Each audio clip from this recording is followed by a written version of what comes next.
welcome to Turn the Page, the official podcast of the Syosset Public Library.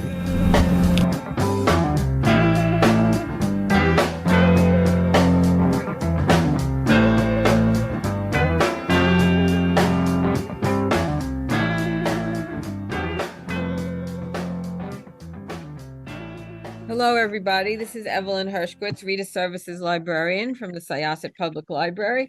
We're here at the Turn the Page podcast with debut author Isa Arsen, and we're very happy to have her. I hope I pronounced your name correctly, Isa. Yes, you got it. Thank you. I'm just going to read a little bit of, it's right directly from her debut novel, Shoot the Moon. It says she's a certified bleeding heart and audio engineer based in South Texas, where she lives with her spouse and a comically small dog. She's published several shorts and pieces of experimental interactive media. Inspired by her own childhood summers in New Mexico, Shoot the Moon is her debut novel. It's really well written. I'm enjoying it. Oh, thank you. Great story. How did you come up with this? Oh gosh, many different things kind of came together and happened at once. It's a very serendipitous book. The crux of it as sort of like a puzzle box time story, that's been an idea that I've wanted to explore for a long time. So I watched Arrival in 2016 and read the Ted Chiang short story, The Story of Your Life, that it was based on, and that like blew my mind straight open. And I was like, okay, I really want to do something like this. I want to do something where the science and kind of the science fiction-y nitty-gritty is really hinged around the character's journey rather than something that is separate from them. But I never really had the right idea for it. And then my mom's entire side of the family is from New Mexico. She grew up in Albuquerque. So I spent a lot of time there as a kid. And she and my father live there now. And I was going through some old home videos that I was getting digitized, and I got the digital files back, and I was watching these 8mm films that I had no way of watching. I just knew they were in the box of stuff that I wanted to get taken care of, and they came back in the batch, and they don't have any sound on them. It's just picture, but they are in color. And all throughout my childhood, my mom had told me like, oh, my grandfather had these incredible rose bushes. They were all over his house in Albuquerque. They were like his pride and joy. He tended them so gently. And in these digitized videos, then all of a sudden I see the rose bushes, and it was just like, okay, wow. It was this really cool sensation of being able to see something that I had really only heard about before. So this idea of being able to go back in time and look at sort of where one comes from and being able to have this tangible connection with the past really excited me. And I kind of got thinking on that track of, okay, New Mexico, rose bushes, somebody's garden, this interior family drama that only really unfurls itself as you get to know more about the main character. And I knew I wanted to do something with NASA. I wanted to write something in the 60s.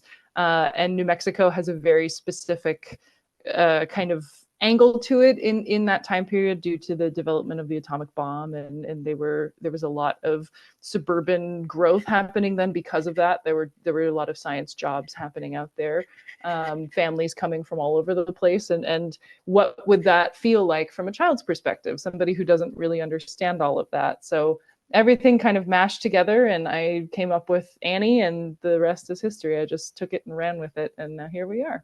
Okay. Could you just tell everybody what the book's about? Yes. Shoot the Moon is about one woman, Annie Fisk. The book takes place at three main parts of her life told out of time. So you have her childhood in New Mexico in the 1940s. Her father works on the Manhattan Project, which is the atomic bomb development that was happening out there. Then you have her college years. She goes to San Antonio, and she ends up at a school where she meets a young woman named Evelyn that she forges a very tight connection with, who kind of teaches her how to look for more than just the numbers in life, also to look for the beauty.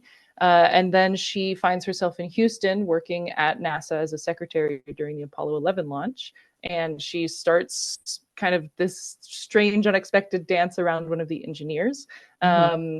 that too is another relationship that helps her inform a lot of her choice making and her sense of ambition. And she makes a discovery in the computer racks that really turns everything that she thought was true on its head. And from there, the story just kind of hurdles forward, splits apart, comes together. It was really fun to make all of that happen. No, it's very good. It's so well written. I'm really enjoying it. Did you always want to be an author? I always have been writing. When I was a kid, that was always my answer. When somebody says, what do you want to be when you grow up? I'd always say a writer. But I never pursued it professionally or scholastically. It was always something that I kept for me. My notebooks were very much like my diaries growing up. Like my mom would be like, I looked in your notebook, and I'd be like, how could you? It would be as though like she looked at it, Yeah. my own little private musings. But yeah, I've been a really voracious reader my whole life. My parents were really intent about making my sister and I fall in love with reading and be very curious people. And the logical next step for my brain was like, you love reading these stories, try writing your own, like see what happens. And really it's my way of making sense of the world around me and my feelings, and being able to put them on the page makes them more objective. And it really does, it's like advanced Barbie dream house where I just get to play dolls all the time. I get to make up these characters and put them in scenarios, and it's really fun for me. And yeah, I took writing classes in high school. I still take like community classes. I really love the ability to just keep learning and keep growing as a writer. But I for school, I ended up going to school for music composition in college, which is writing, another kind of style of writing, sort of a different language, still telling stories, still using different instruments to come together and make it happen. But yeah, I remember thinking to myself and setting the machine in motion, and in probably around 2018, I was like, well, I should probably write a book. I've been telling myself I wanted to do this for a long time. I feel like I have gotten my skills to a point where it's fun to read my own work. So let's see what happens. And I wrote a couple different manuscripts and managed to finish them, because I had not finished anything really up besides, a couple short stories that were just for me up to that point. But I finished a novel-length manuscript around pandemic time. Obviously, I didn't really have a whole lot going on like most other people. I had to sort of give myself a hamster wheel to run on. And after I sort of put the final pen stroke on that, it was like, well, let's just see where this goes. And it was, I remember telling somebody else previously where it really was just a matter of, well, I might as well. I have this thing that's done, so let's see if I can get an agent interested. Okay, I got an agent. Now let's see if we can take it on submission and see if it picks up anywhere. Because I knew I've self-published a novella before, and that was really fun, and I'm glad that I did that. But I did learn through that process that self-publishing just requires a different skill set that I don't have. I'm not a marketer. I don't really like social media that much. It's fun. I think I have one platform on Instagram. But for me, the joy of writing comes so much more from crafting the story and really collaborating too. That's, I think, the composition aspect of becoming a creative person made me really keen on collaborating with musicians and other people, being able to say, here's my work. How does it resonate with you? Can you play this? Does this make sense? Then that skill set translated very easily into working with an editor, where my editor Kate is incredible. Kate Dresser. She is very able to kind of dig through all of my ideas and hold one thing up and say, well, what about this? And being able to and somebody else's creative output and her opinion on where things are going versus my opinion on where things are going, and like either finding the middle ground or finding out that we're on two opposite sides of where we think something should go, and being able to discuss that makes the iteration process of coming up with stories really exciting, because then it's not just about me anymore, it's about us. And I think that is a really inspiring thing. It's traditional publishing is really, really fun for me. Well, I have to say, most authors don't have it as easy and quickly as you. I mean, I'm very lucky. Yeah. Thank you. Yeah, it was very swift and unexpected, and just sort of like, all right, if this is going to take off and go somewhere with a team that really feels this passionately about it, then I'm along for the ride, and I'm just Yeah. happy to be here.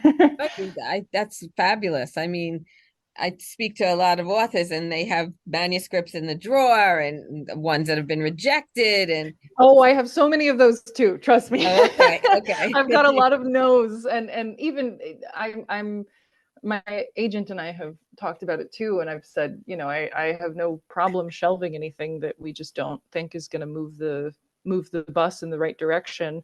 Because really, at the end of the day, all I want to do is write. And if something gets picked up and published and makes it all the way, there are so many gates to pass for a book to make it into the form that, a hardcover copy, paperback copy, whatever it Right. is.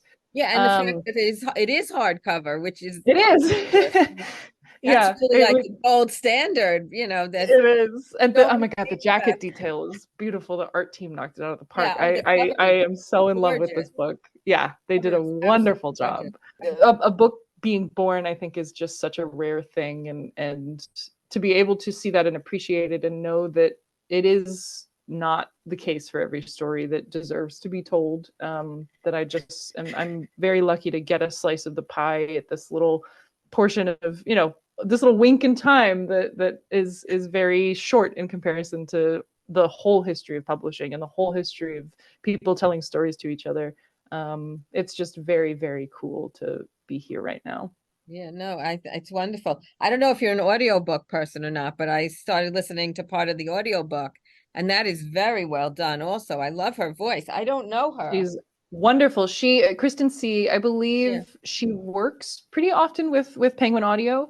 Mhm. But yeah, she's incredible. I remember I got a couple samples from the audiobook producer Right. when they were starting to cast it.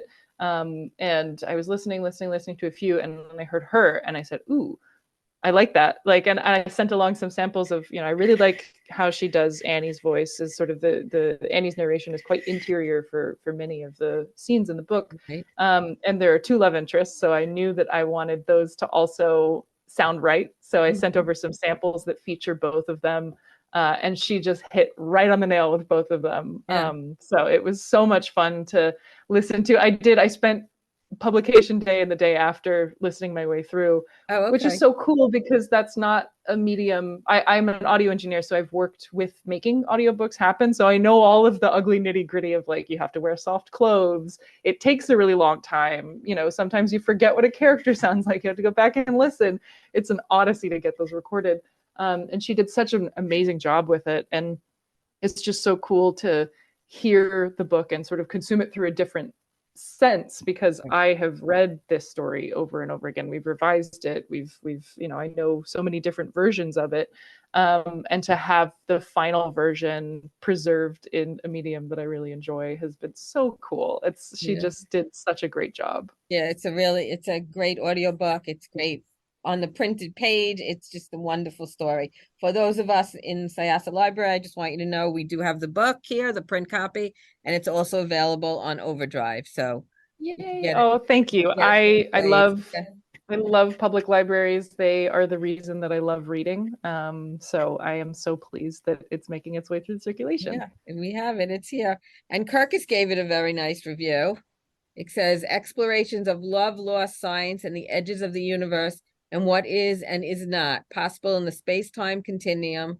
I can't even say it. Collide in this story. It's reminiscent of the thoughtfulness, matter-of-fact science, and female strength of Connie Willis's well-known time traveling series, beginning with Doomsday Book from 1992, as well as the world portrayed in Margot Lee Shetterly's Hidden Figures, 2016.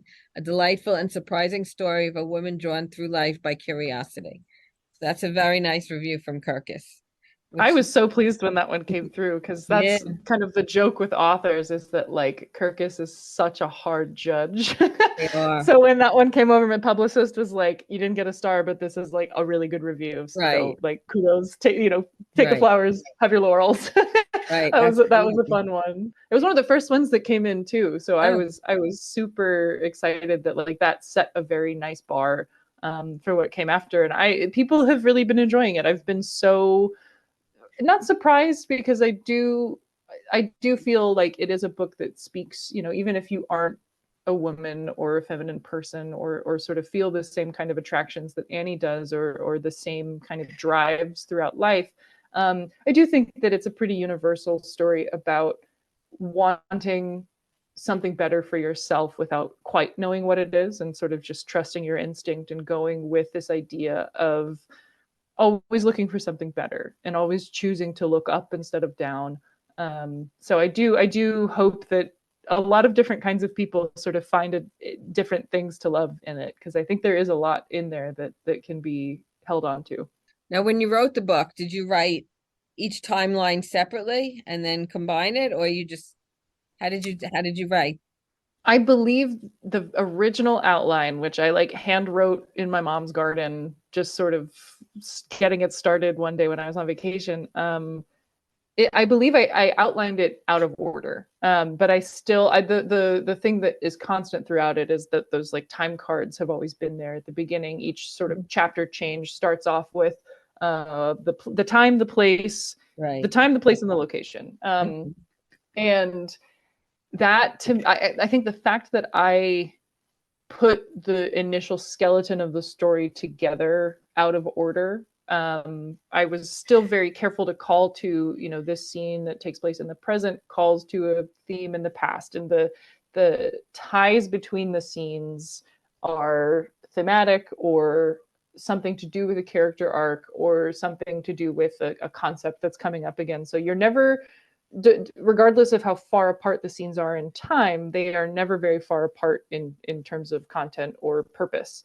And that was something that my editor and I were very careful to make sure that we preserved, because we did shuffle around some scenes a lot. There's a couple that were featured much later in the book that we actually dragged up to the front to sort of give people more of an idea of what drives this main character. And that is something that I think the third perspective of somebody who is not in my mind all the time was really valuable, because that's always my thing, is that when you're writing, and I'm sure other authors will say this too, is that you have such a deep, intimate, instinctive idea of what drives these characters and why they're making the choices that they are, and sort of who they are as people, both on the surface and under the surface. And it sometimes can be hard to remember the difference between what we know as the creators and what the readers know as the readers. So sometimes you're like, well, of course that choice makes sense because that character XYZ ABC, but that might not be clear on the page. So the idea of knowing how much to reveal, I think, is a really fun exercise with different kinds of characters. And I know that the way that we pace this book is going to be different than the way that we pace the next book, then the next one. I think every story needs a different hand with it. But I do think that everything I draft, early stages of books, at least the heart and the core of it always stay the same. I think I'm pretty intent on always making sure that I know what the heart of the book is trying to say. And then as I write, as I revise, as I get feedback, then it's sort of a matter of just uncovering that and letting it be clearer and clearer and clearer to the outside. It's kind of like a excavation process is writing stories. And what about research? What kind of research did you have to do? I was really lucky with this one. The NASA archives are so rich.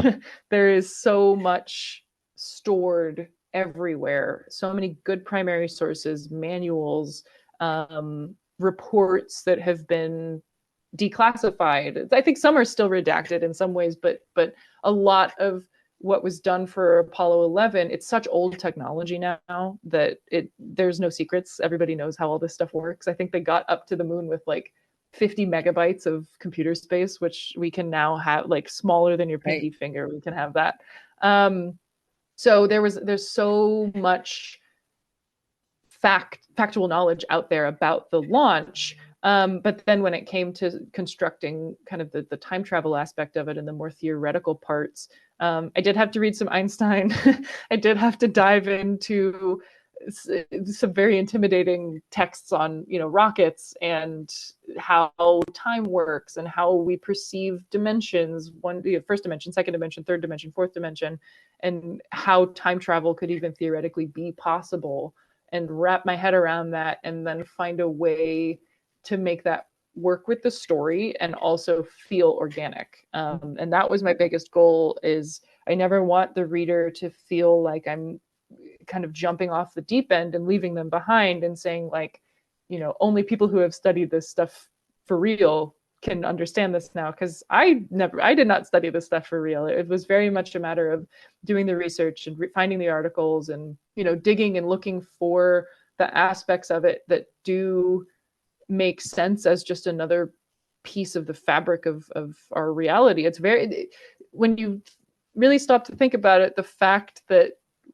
existence moves the way that it does and that our planet has happened in exactly the right order to get us all here in this time period, in this way, shape, and form, in this current state of society. I think it's pretty incredible, and it really is its own kind of strange. And to start with that, to say, nothing is not weird. Everything is weird. Everything is a coincidence. Everything is just kind of this glorious happenstance of getting us to where we are, starting on that foot of knowing that we are all sort of miracles in our own way, makes it a lot easier to suspend disbelief and be like, yeah, this might happen. This could happen. And here's how, maybe. It was fun to kind of throw my hat in the ring and see what I could do with my own theorizing. You like reading time travel books? I love them. So I do. I grew up on a very steady diet of like Doctor Who and Torchwood and all of that, like fun soft sci-fi with fun quirky characters. And I really enjoyed the Outlander series was a big one for me when I was in college. Anything that is like, you already have something dramatic and something romantic, and then you add this layer of like the ultimate yearn is you can't get the time back that you've already spent. So like, what if you could in some way? It's a super cool element that just adds to the pitch and the drama of it all. Yeah, one of my favorites. Did you read 11/22/63 by Stephen King? No, is that a good one? Absolutely great. He walks through like a door. It's really great. It's a fabulous book. I highly Oh, I recommend. love that. Yeah, you That's definitely. anything. One of my most battered, dearly loved paperbacks that I think I literally read to filth. I think I read it until it fell apart. Was Neverwhere by Neil Gaiman, and I know that it started as a television series and then he novelized it before the television series came out. But that was one of the first stories that I read. I think I was like 13 or 14, and I was like, whoa, you can do a lot with a story. And I don't think there's a time travel element to that one, if I remember correctly. It's been a while since I read it. I should reread it again. But it's a reality slip. There's this hole in reality that only a specific section of people are privy to. And it really was inspiring to see that, by all accounts, that book is an adult book.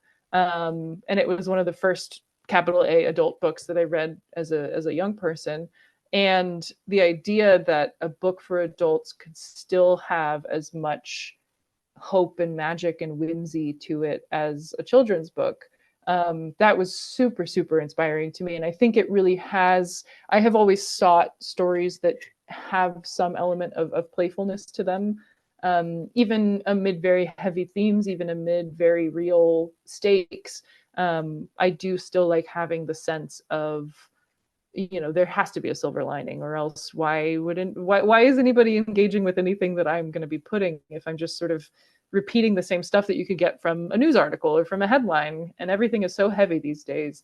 So I do like to still provide some sense of hope and forward looking, and I would hope that there is hope that people can find in the pages. And I just want to always be putting out joy into the world in some form. Did you read The Time Traveler's Wife? That's Oh also, yes, I yeah. read it. I watched it. It was like Rachel McAdams at her heyday when I was a teenager. So I devoured it. Yeah. I I know loved the the book. book so much that I didn't want to even watch the movie. Like I didn't want it Yeah, tainted in my head. And yeah, I the book haven't is seen the movie. wonderful. Yeah. And my editor told me too that when we were first discussing acquisition, she read The Time Traveler's Wife when she was in college, and it was one of those things where she was like, I didn't want to finish it. I wanted to like stretch it as far as Yeah. possible. I think she told me she finished it in the student center at her college, like on a rainy day, and she was crying. She was like, "It was perfect." No, So that it is was a really perfect match. one of the best time travel books. There's no doubt about that. So what are you Mhm. working on now? I'm assuming that this is going to be you're going to try to make this your full-time career or We'll see what happens. I like my day job, and if okay. I can make it work where I can do both, that would be great. But I do have, I will always have another book in the canon. I'm always writing. I am working on things that have just for me that I do shorts all the time. Sometimes I'll seek publication with them, but I am just always seeking words on the page. But yeah, we're working on book 2 right now, which has been announced. It's called The Unbecoming of Margaret Wolfe, Uh-huh. and it's about two Shakespearean actors in the 50s, sort of at the kind of like Elizabeth Taylor and Monty. I always forget his last name. The guy from Red River. I forget, but the very very like beautiful glamorous actors in the 50s, but they are in a lavender marriage, and they end up at a Shakespeare festival in the middle of the desert in 1956, and everything flies off the handlebars, and they have to figure out what does this mean for them. So that's a fun one, and the others in the pipes, I have some ideas for some more weird bendy stuff. I have a western spinning up. Hmm. So well, yeah, we'll see what comes That from your next. New Mexico roots. Yes, New Mexico, and I live in South Texas, so I am also very keen on, there's a huge rich history here, particularly in Texas of, the vaquero culture and everything here that has started and ended and spun on and continued. I think there's a lot of interesting places, particularly in Texas, that are places that used to be big boom towns and have been completely wiped off the map. So that's part of the fun of historical fiction, is that I get to go digging and find things that were very brief moments of time, but meant a whole lot to the people who were there.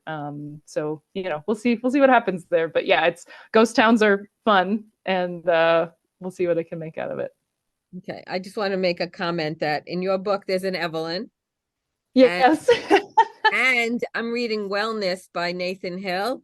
He's got an Evelyn in his book too. I'm like, what is going on? All I these think there's definitely a name resurgence. I picked that one, I think, because I was poking around like name registries to see like what were the I do try to kind of stick to what were the popular names of the era that I'm writing in, because I okay. don't want like a name feeling totally out of place.